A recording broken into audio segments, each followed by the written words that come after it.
Febri Ramdani se souvient encore du jour où il a fait ses valises pour la Syrie, il y a de cela près de 3 ans.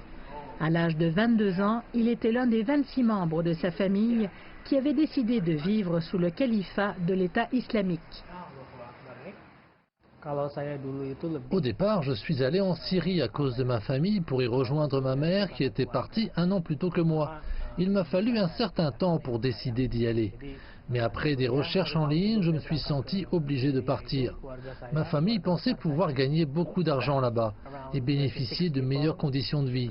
Mais cela n'était que la propagande de l'État islamique.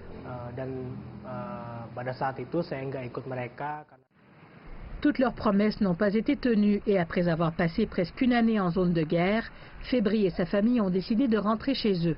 Le processus a été difficile, une transition qu'ils n'auraient jamais cru possible. Des centaines d'Indonésiens sont toujours bloqués en Syrie, dont beaucoup dans des camps de réfugiés en quête de protection. Légalement, l'Indonésie n'a aucune raison de refuser la citoyenneté à ces rapatriés. En vertu de la loi du pays, même s'ils ont juré fidélité à l'État islamique, ils sont toujours considérés comme des citoyens indonésiens et ils ont le droit de revenir à tout moment.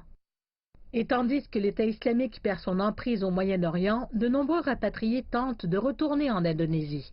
Le gouvernement, cependant, les surveille de près, dans l'espoir de ne pas répandre les idées extrémistes une fois autorisés à rentrer au pays. Je conviens que nous devons insister non seulement sur l'approche dure en les traduisant devant la justice ou les envoyant en prison, mais davantage sur la manière dont nous pouvons répondre aux besoins des rapatriés et à leur intention de retourner dans leur pays d'origine, l'Indonésie.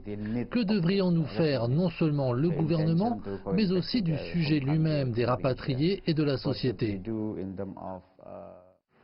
Aujourd'hui, Febri éduque les autres sur son histoire d'espoir et de survie.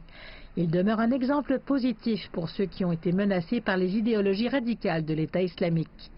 Il lui reste encore de grands objectifs à atteindre. Publier un livre sur son expérience en Syrie et fréquenter une université afin de refaire sa vie. Ses ambitions prouvent que tous méritent un soutien et surtout une deuxième chance.